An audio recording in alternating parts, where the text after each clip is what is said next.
What if the Protestant Reformation began because of one man's OCD? Before he was a reformer, Martin Luther was a monk, and he was tormented. He had constant intrusive fears that he had sinned too deeply, confessed incorrectly, or had somehow missed God's grace. He would go to confession for hours, obsess, repeat, despair. Luther once wrote, "My conscience could never achieve certainty, but was always in doubt and said, 'You have not done this correctly.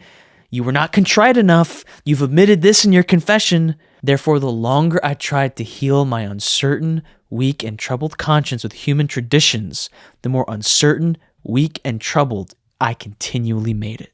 According to psychiatrist Dr. Ian Osborne, Luther showed signs of clinical OCD, specifically a subtype called scrupulosity, where moral and religious doubts take over the mind. And here's the twist. Luther didn't overcome these fears by escaping them. He overcame them by facing them again and again. That's actually the foundation of modern ERP therapy, exposure and response prevention. You expose yourself to the fear and resist the urge to fix it. Over time, your brain learns, I can tolerate discomfort.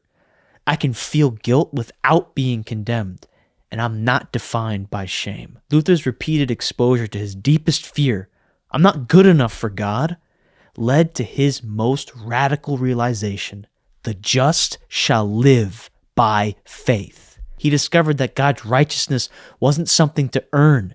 It was a gift to receive. The Reformation wasn't just a theological shift, it was a psychological breakthrough wrapped in divine truth.